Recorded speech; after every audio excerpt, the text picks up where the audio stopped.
everybody. I'm Radha Venkatakrishnan, consultant gynecologist and menopause lead at the Oxford University Hospitals NHS Trust. The word menopause means stop, cessation of our periods. For us to have normal periods, our ovaries produce an egg cell, and along with that produce hormones called estrogen and progesterone. These hormones stimulate the lining of the uterus.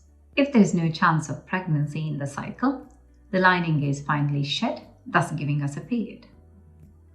When the ovary stops producing these egg cells and the hormones estrogen and progesterone, the lining continues to stay thin and therefore we do not get a period.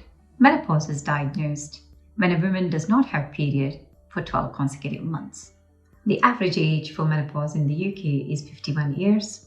However, it could be a few years before or after. About 1% of women undergo early menopause under the age of 40, and 0.1% undergo premature menopause under the age of 30.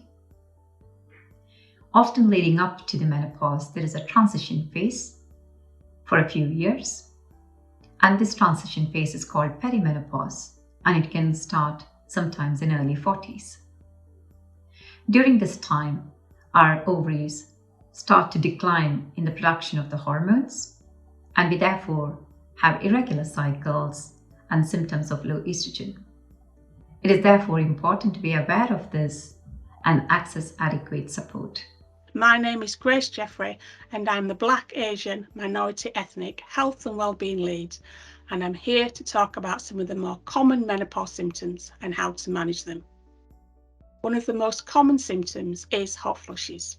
You can reduce the incidences of hot flushes if you can identify and avoid anything that may trigger them. By dressing in layers, you could remove a layer to reduce your body temperature when a hot flush occurs. Some people have found avoiding caffeine, alcohol, spicy food and smoking has also helped with their hot flushes. And at a time when the menopause can often cause you to gain weight, keeping a healthy weight can also reduce the occurrences of hot flushes.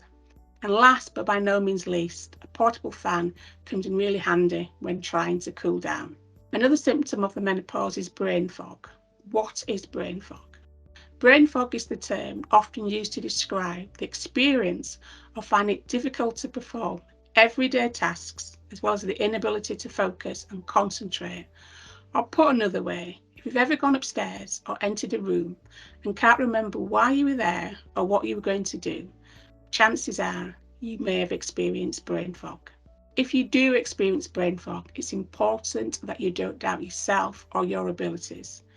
This new way of operating, where you are more organised and reliant upon lists, may help you focus on what is important to you. Night sweats. Night sweats, like hot flushes, are often related to hormone changes that make it harder for your brain to regulate your body temperature. My top tips for dealing with night sweats are: if you have a partner, and if possible, consider using separate bed covers, a summer duvet or a split duvet. That way you can both sleep at temperatures that are comfortable to you. In addition, consider wearing light, breathable sleepwear. Also, sleeping on a towel can aid the absorption of excess sweat. And one of my personal favourites is using cold water and ice in a hot water bottle to regulate your temperature. If you are from South Asia or Afro-Caribbean heritage, it's not uncommon for the menopause to begin in your late 40s, as opposed to the national average of early 50s. If you start experiencing symptoms, it's important that you consider your whole health and well-being and not just your age when talking to your GP or other health professionals. Some of the early symptoms like hot flushes and night sweats can be often managed through changes in the lifestyle and diet. And this lifestyle optimization also helps them in their long-term health. However, the most effective way of treating the symptoms are through estrogen replacement, and the estrogen is given back either as an oral tablet or through transdermal preparations. The transdermal preparations are more favored as they are body identical. In addition, if the woman has an intact uterus, the progesterone hormone is added either on a continuous or a cyclical regimen. There are alternative therapies, and some of which are quite effective. However, there is a minefield when you start researching, and therefore it's important to get the right advice on that.